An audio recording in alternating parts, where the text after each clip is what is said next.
oopmaak. Ons gaan lees uit Romeine 10. Ons gaan lees vanaf vers 1. Romeine 10 vanaf vers 1 tot 10.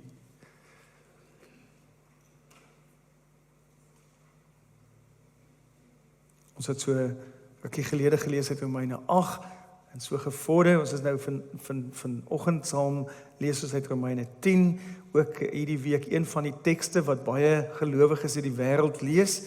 Romeine 10 vanaf vers 1 tot 10. Maar voordat ons dit saam lees, kom ons vra ook die Here om dit oop te breek vir ons.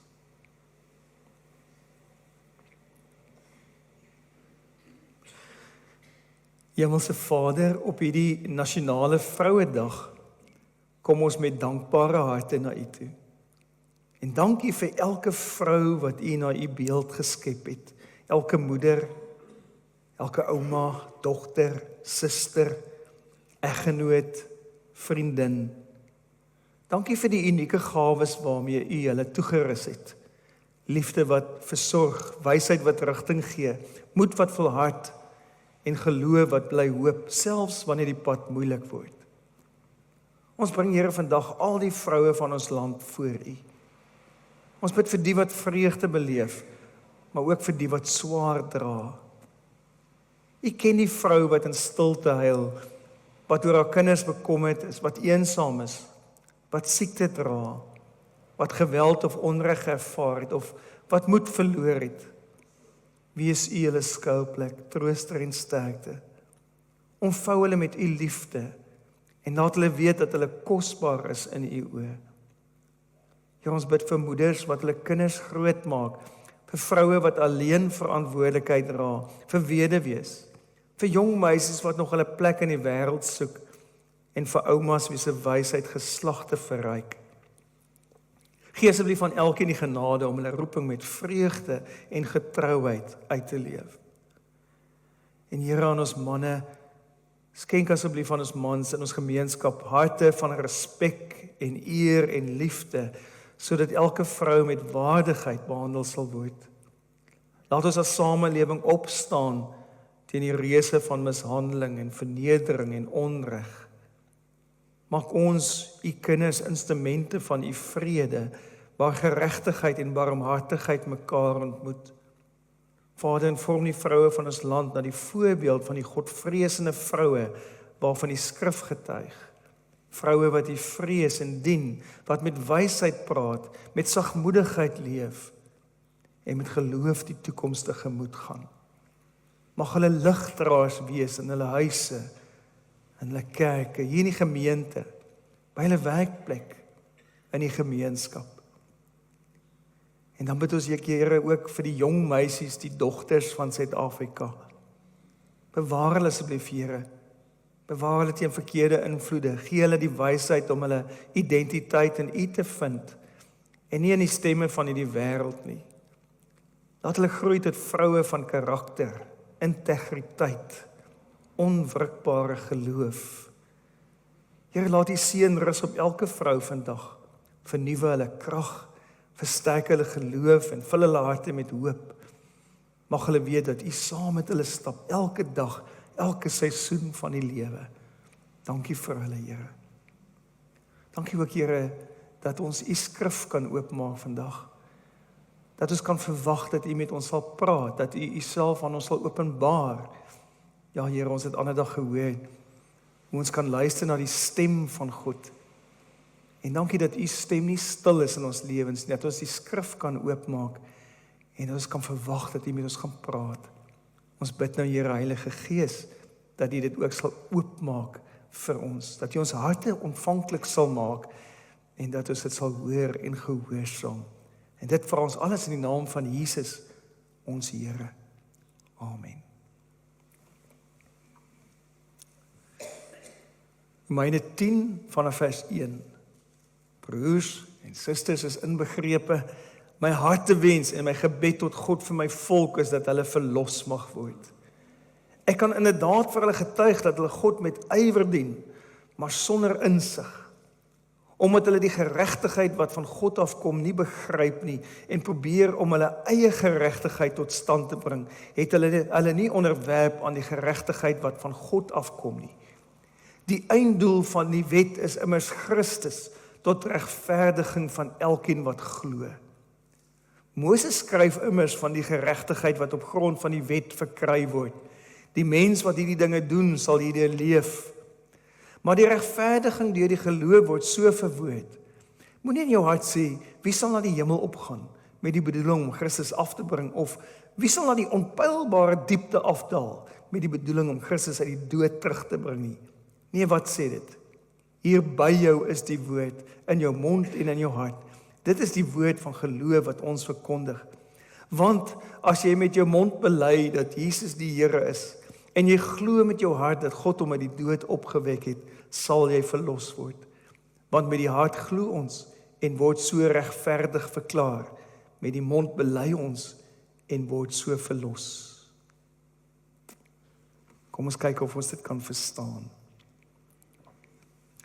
Ons teksgedeelte pas in die grootte eenheid van Romeine 9 tot 11, waar Paulus besig is om 'n verduideliking te gee oor God se verhouding met Israel en die plek van geloof in God se groot verlossingsplan. En dan spesifiek hier in Romeine 10, verduidelik Paulus dan nou waarom baie Israeliete, die Jode, nie deel gekry het aan God se verlossing nie, ten spyte van hulle geweldige ywer en passie vir God. Die probleem, so verduidelik hy, was nie 'n gebrek aan godsdienstige toewyding nie, maar 'n versuim om God se geregtigheid of regverdiging deur geloof in Jesus Christus te omhels. Israel het geweier om Jesus, die verlosser, te aanvaar, te eer vir wie hy is. Ja, die verlosser, die einddoel van die wet, die naam en God deur wie hulle en ons elkeen ook verlos word. Paulus stel dan nou die twee opsies hier teenoor mekaar om regverdiging te verkry. Eerstens, geregtigheid deur die werke van die wet, deur gehoorsaamheid aan die wet, dit wil sê menslike inspanning, en die tweede opsie, geregtigheid deur geloof in Jesus Christus, God se genadegawe, God se groot geskenk. Hierdie twee teenoor mekaar. My eie poging of God se geskenk. En dan mond die gedeelte uit in een van die mooiste en bekendste samevattinge van die evangelie in die Nuwe Testament. Verlossing kom deur glo in die opgestane Christus en sy naam te bely, om hom te bely as Here. Verlossing kom deur te glo in die opgestane Christus en hom as Here te bely. As mens nou net kyk so na die eerste verse, dan hoor 'n mens in vers 1 al iets van Paulus se, kan mens sê, hartseer. Hy noem dit sy hartewens, maar mens hoor sy besorgdheid, sy diepe meegevoel teenoor sy mede-Jode. Broers, my hartewens en my gebed tot God vir my volk is dat hulle verlos mag word. Paulus wil so graag hê hulle moet ook hierdie verlossingsplan van God se raak sien. En hoewel hy Israel se ongeloof daar in vers 9, in hoofstuk 9 sterk veroordeel het, praat hy nou as 'n pastor, as 'n mede-Jood wat verlang na hulle verlossing. Hy huil as ware vir hulle. Hy is soos 'n vader besorg oor hulle. Vers 2, ek kan inderdaad vir hulle getuig dat hulle God met ywer dien, maar sonder insig. Jy sien weer eens, Israel se probleem was nie 'n gebrek aan godsdienstige passie en toewyding nie. Soos iemand opgemerk het, they were sincere, but they were sincerely wrong. Ek wonder of dit nie van baie mense ook gesê kan word nie. Hulle is seker goeie mense, but they are sincerely wrong. Hulle mis die verlossing wat God kom gee. Hulle het, sê Paulus, probeer om hulle eie geregtigheid te bewerk deur gehoorsaamheid van die wet, eerder as om God se genade geskenk te ontvang. Dit wat Jesus vir hulle bewerk het, deur sy volmaakte gehoorsaamheid aan die wet, regverdiging deur geloof in Jesus Christus. En niemand is in staat om hierdie verlossing deur sy of haar eie poging te verkry nie. Vers 4. Jesus is die vervulling van die wet, sodat daar geregtigheid kan wees vir elkeen wat glo. Ons nuwe vertaling het hierdie betekenis van vervulling mooi vertaal deur die woordjie einddoel. Die Griekse woordjie is letterlik telos, doel. Christus is die doel, die voltooiing of die eindpunt van die wet. Jesus vervul alles waarna daar in die wet vooruitgewys is. Jy sien, Die offers in die ou bedeling het almal na hom verwys. Die priesterskap het vooruit gewys na hom. Al die beloftes het vooruit na hom verwys. Daarom word geregtigheid nou gevind deur geloof in Jesus Christus eerder as deur wetsgehoorsaamheid. Die wet wys ons na Christus. Christus bring ons na God. Paulus haal ook hier vir Moses aan, verduidelik hoe dit was. Romeine 10 vers 5 is eintlik 'n aanhaling van Levitikus 18 vers 5, waar Moses skryf en God se opdrag daar bloot lê. Kom my vaste voorskrifte en bepalings na. Die mens wat dit doen, sal daardeur lewe. Ek is die Here. Maar in sy regverdigheid en in sy heiligheid vereis God volmaakte gehoorsaamheid aan hierdie wet. En daarom noem Paulus die wet op 'n ander plek, in Galasiërs 3, noem hy die wet 'n oppasser, 'n toesighouer, of ons ou vertaling nog gesê, tugmeester. Ek sien nou Onnie met 'n lat staan. Dis my beeld van 'n tugmeester, nê. Maar Paulus sê die wet is soos 'n oppasser. Hy pas ons op. Waarom? Want ek en jy ons kon dit nooit volkome nakom nie. Ons het dit oortree. Ons het gesondig. En daarom openbaar die wet ook ons behoefte aan genade. God se genade. Ons het behoefte aan verlossing. God se verlossing. En hoe kan 'n mens hierop reageer? Ons reageer soos ons baie in die Bybel hoor sê, ag nee Here, dan is ek verlore. Dan is daar nie vir my hoop nie. Dan is dit klaar met my. Ek hoor, dit was een van my gunsteling Griekse woorde, die Griekse vertaling van die Ou Testament, het Jeremia se woorde op 'n stadium so verklaar. Olola. Ons het dit baie keer vir mekaar gesê, as ons gaan toets skryf het. Ek is verlore, is klaar met my, nê? Olola. Of Paulus se woorde in Romeine 7 vers 24. Elendige mens wat ek is. Ek elendige mens, nê. Wie sal my tog red uit hierdie doodsbestaan? Daar is nie 'n pad hier uit nie. Daar is nie vir my hoop nie. As ek dit hoor wat nou gesê is, Paulus. Ek kan nie opklim na die hemel toe nie, of ver onder die dieptes van die aarde vir die verlossing gaan soek nie. My bene is te kort. Daar's nie 'n lang genoeg leer om tot in die hemel te klim nie. Sommige teoloë, Paulus herinner weer sy Joodse toehoorders aan Moses se woorde daar in Deuteronomium 30. Maar hy pas dit nou toe op God se nuwe weg. Nee, sê Paulus, troos Paulus, gelukkig beteken dit nie die einde van die wêreld van jou en my nie. Gelukkig is God se verlossing nie onbereikbaar nie. 'n Mens hoef nie na die hemel toe op te klim om Christus af te bring aarde toe nie. Of jy hoef nie in die onderaardse dieptes in te klim om hom na die oppervlak te bring nie. Wees getroos. Jesus het reeds gekom. Jesus het reeds gesterf. Jesus het reeds opgestaan uit die dood. Die goeie nuus, die evangelie, die oplossing is naby. Dis bereikbaar. Dis toeganklik vir julle. En die groot troos is, verlossing word nie verdien nie. Dit word ontvang. Ons ontvang dit. Soos wat mense groot geskenk ontvang. Jy moet net kies, in geloof aanvaar. God se genade is nou toeganklik op 'n manier wat dit nie vroeër was nie. Jesus het mens geword, aarde toe gekom. Hy het die oorspronklike doel van die wet kom beliggaam. Hy het die wet kom vervul in ons plek. Nou hoef ons nie na die hemel toe op te klim om hom te gaan soek nie. Of ons hoef ook nie in die graf, in die dood na hom te gaan soek nie. Hy is nie meer daar nie. Hy het opgestaan uit die dood. Herinner Paulus. Romeine 10 vers 9.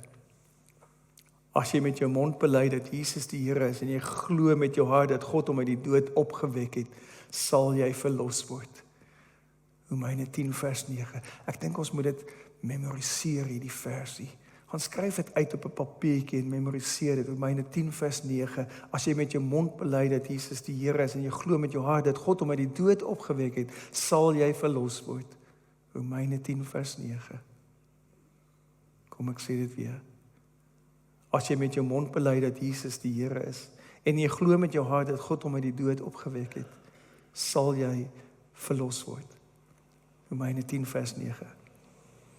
Hierdie vers bevat twee belangrike komponente wat by mekaar hoort. Jy kan hulle nie skei nie. Een is glo met die hart. Ja, geloof is nie net 'n verstandelike instemming van iets wat gebeur nie. Dis glo met die hart. Dit behels vertroue, dit behels oorgawe, afhanklikheid van Christus. Jy verlaat jou op hom, asof, nee, omdat jou lewe daarvan afhang. Jy glo, sê Paulus, dat Jesus dwars deur die dood gebars het en opgestaan het uit die dood. Want sy opstanding bevestig Jesus se oorwinning oor sonde, jou sonde. Jesus se oorwinning oor die dood, jou ewige dood. Jesus se identiteit as die seun van God. Hy is Here en God. En die tweede komponent wat hiermee met hierdie geloof saamhang, jy sê dit. Jy bely dit met jou mond. En hierdie belydenis beteken dat jy jou openlik met Christus vereenselwig. Jy skaar jou aan sy kant. Jy kies kant vir hom. Jy skaar jou lojaal by hom. Ja, en dit kan jou natuurlik baie duur kos, letterlik jou lewe kos. In die Romeinse Ryk is dan natuurlik verwag dat mense sou erken, die keiser is Kyrios. Die keiser is Here. Dis verwag van mense om dit te bely. En om nou te bely, Jesus is Here, was dis 'n radikale verklaring van lojaliteit aan 'n ander heerser, wat letterlik jou lewe kon kos. Sulke hoogverraad is met die dood gestraf. En Paulus sê dit waarskynlik nou vir 'n klompie gelowiges, wat sulke Christene geken het, wat hulle lewe verloor het, omdat hulle dit bely het. Jesus is die Here. Wat beteken dit nog om dit te bely? Jesus is Here. Jesus is Kyrios. Jesus is ten Kyrios.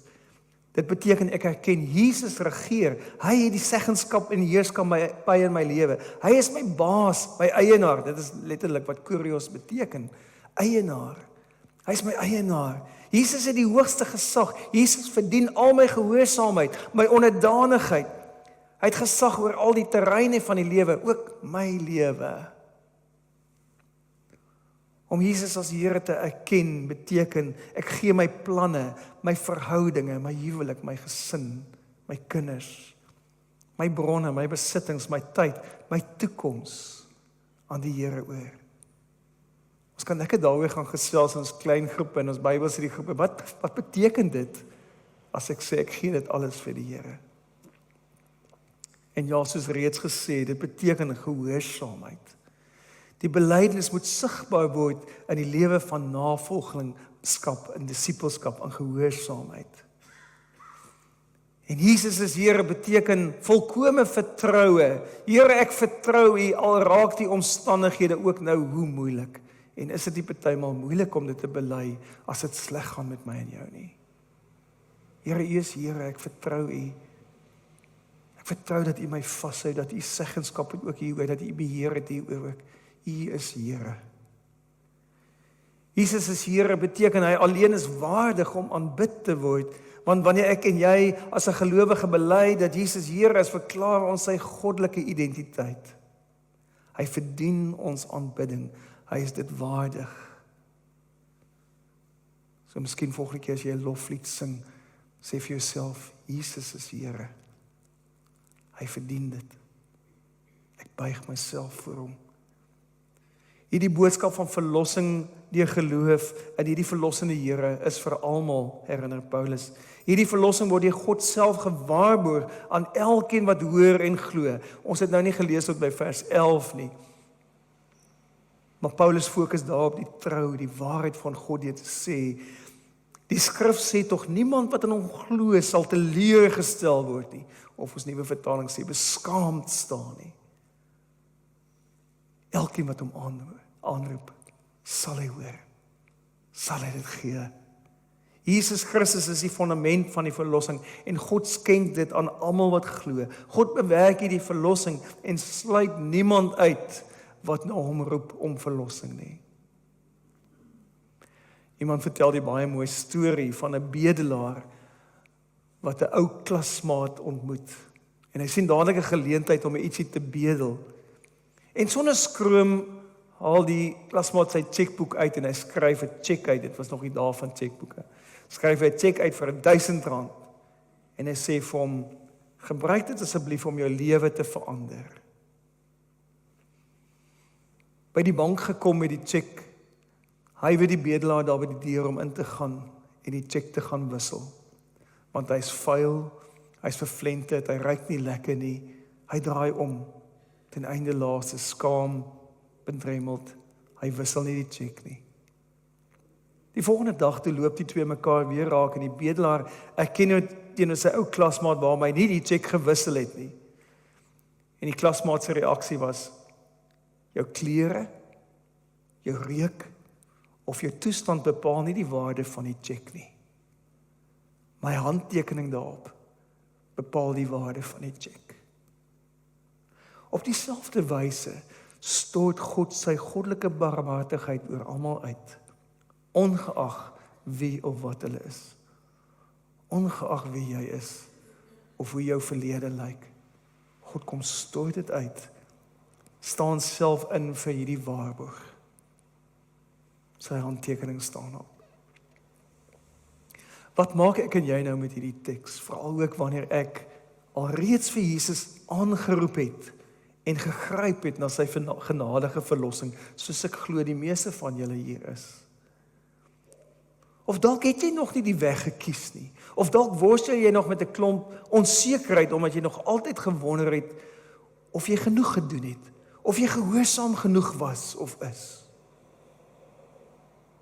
Hoor dan weer, hoor dit weer, dat hy Jesus alles in jou plek verwerf het. Die wet en die eise daan volledig en volmaak in jou en my plek gehoorsaam het. En die straf gedra het om jou regverdigheid by God te bewerk. Die verhouding is herstel tussen jou en God, as jy sy aanbod aanvaar, in geloof ontvang. En dit is so maklik as om te sê, ja Here, U is Here.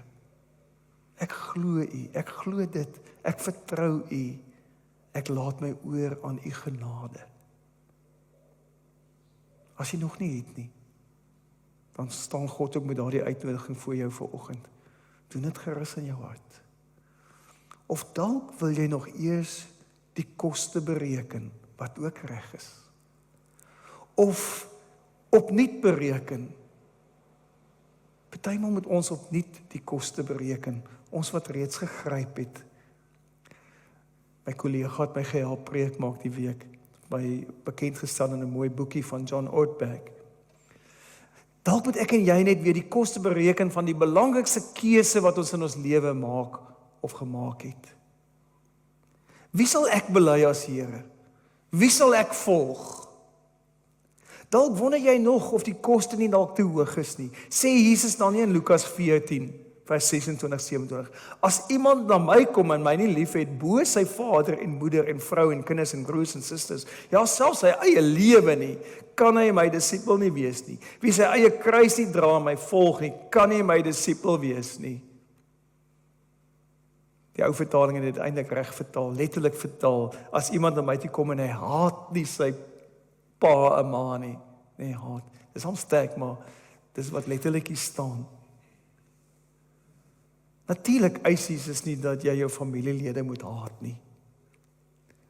Maar dis 'n radikale eis. Dis 'n manier van sê, dis 'n radikale eis dat jy hom sal kies bo elke ander ding, elke ander verhouding of aanspraak op jou lewe. En die beeld van die kruis is juis hier 'n beeld van die dood. Een van jou lewe verloor. Dis wat kruis sê, nee. Dallas Willard skryf dan verder vir ons wat dit gegryp het as ons wil groei in ons verhouding met God. Dan sê die volgende aangrypende ding, hy skryf oor geestelike transformasie, dis dan die woord wat hy gebruik vir vernuwing of groei. Those who are not genuinely convinced that the only real bargain in life is surrendering ourselves to Jesus and His cause. The only real bargain in life is abandoning all that we love to Him and for Him. Cannot learn the other lessons Jesus has to teach us. They cannot proceed to anything like total spiritual transformation. En dan word as ek en jy onsself nie volledig oorgee aan hom, erken dat hy Here is nie, onsself onderdanig stel aan hom nie, dan kan ons niks verder leer nie, ons kan niks verder groei nie. Nie dat Jesus ons nie sal toelaat om te vorder of te verander, dit is net nie moontlik nie. Ek meen as iemand vir jou sê, jy kan nie jou motor bestuur as jy nie kan sien nie, dan sê ek nie vir jou daarmee, ek bedoel ek nie daarmee, ek gaan jou nie toelaat om te bestuur nie, ek sê eintlik vir jou, jy kan nie bestuur nie, al laat ek jou toe, jy kan nie, want jy kan nie sien nie. Jesus wil sê, jy kan nie twee baase gelyk dien nie. Jy kan nie. Dit is onmoontlik. Kies een. Verder, die meeste mense se idee van die koste van Jesus as Here bely is baie keer, hoe baie gaan ek nou verloor? Hoe pynlik is dit? Hoe groot en sleg is dit? Mense dink aan die gewig of die ongemak daaraan verbonde. Dit gaan so sleg wees en ek gaan so ellendig voel. Ek gaan so baie pret en plesier verloor. Maar om die koste te bereken, behels dat ek beide die verliese en die winste teenoor mekaar stel en dan 'n keuse maak wat vir my die voordeligste gaan wees. En dit is veral wanneer ek die koste in oënskou neem van nie vir Jesus te kies en te bely as Here nie, dat ek besef hoe aaklig so 'n besluit sal wees. Watter slegte gevolge dit vir my sal hê. Ja, om Jesus te volg en as Here te bely, sal alles kos wat jy het. Kom ons wees duidelik daaroor. Dit sal alles kos wat jy het, wie jy is. En dan sê Jesus in Matteus 13 vers 44, hy stel so 'n paar beelde oor die koninkryk en dan sê hy, die koninkryk van die hemel is soos 'n skat wat in die veld begrawe lê. 'n Man het dit ontdek en weer toegegooi. Uit blydskap gaan verkoop hy alles wat hy het en koop daardie grond. Want hy weet dis 'n goeie ruiltransaksie. Ek gee bietjie vir baie.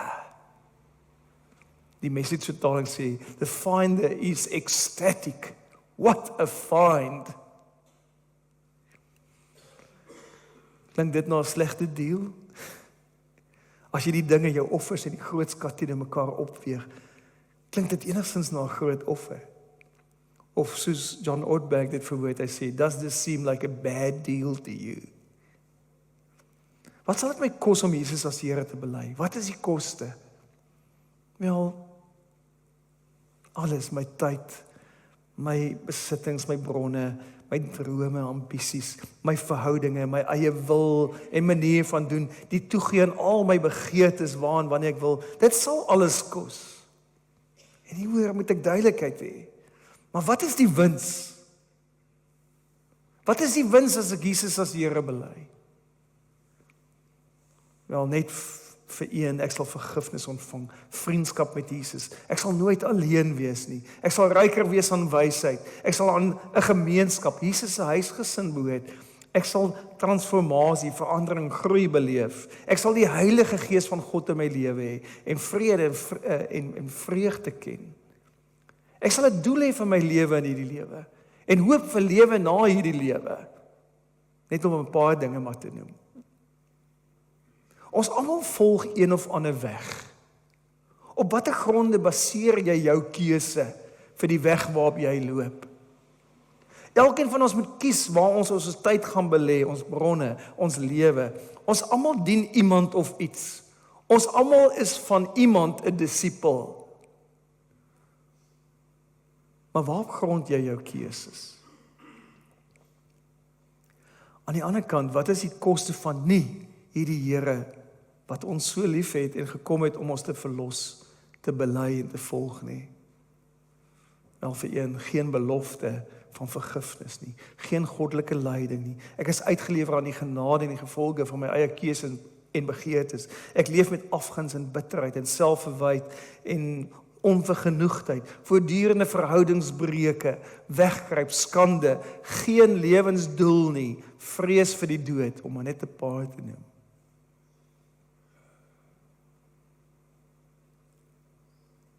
Gaan bereken die koste 'n bietjie, onemosioneel. Ek wil jou nooi om weer, of dalk vir die eerste keer, hierdie keuse te maak, om die koste te bereken, om Jesus as Here te bely, en dan jou keuse te maak, of te bevestig. Kom ons sluit ons oë. Terwyl jy so biddende voor die Here sit, dalk moet jy ook ergens weer gaan sit met 'n pen en papier, en dit neerskryf. so lyn in die middel deurtrek en die een kant skryf verliese en die ander kant winste.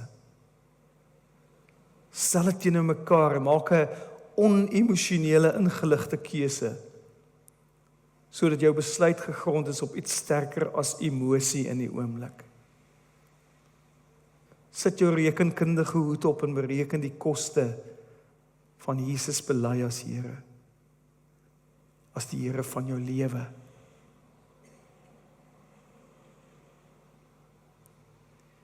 Here, kom wys vir my asseblief wat 'n mededingende Here of baas het dikwels probeer beheer neem oor my lewe.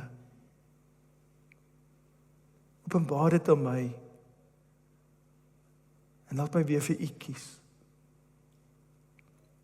Ek kies U, want ek kan sommer self sien dit is die beste keuse. Kom versterk asseblief my vertroue in U heerskappy deur die waarheid van U opstanding uit die dood. Kom wys asseblief Jesus watter praktiese stap van gehoorsaamheid U vandag van my vra, of in hierdie week. Ek wil hê Here dat mense wat na my lewe kyk sal sien dat U werklik my Here is. Ek weet daar gaan 'n dag wees dat elke knie moet buig en elke tong moet erken dat Jesus die Here is. Dankie dat ek dit nou al kan doen. Nou al kan erken. Help my asseblief om ook U Jesus met meer vrymoedigheid voor ander te bely. Dat ek dit op my lippe sal neem, met my mond sal bely en sal sê dat ek U liefhet. Dat ek my in lojaliteit by U sal skaar. Al kos dit alles. Al kos dit letterlik ook my lewe. En miskien Here, in hierdie oomblikke wil ek sommer net saam met elkeen bid vir hulle wat letterlik dit moet doen. Wat in 'n wêrelddeel is waar hulle dit nie openlik of in vryheid kan bely nie. Dat julle sal toevou, sal beskerm, sal seën met krag en moedigheid, Here. Maar ook met wysheid, asseblief, Here. Laat U koninkryk kom met krag. Ons buig voor U in aanbidding. Amen. Ons slotlied is lied 244, kom ons sing daarvan vers 1 en 2. Ons sing dit ook staande en dan bly ons staan vir die seënbede.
Die Here sal julle seën en julle beskerm. Die Here sal tot julle redding verskyn en julle genadig wees. Die Here sal julle gebede verhoor en aan julle vrede gee. Amen.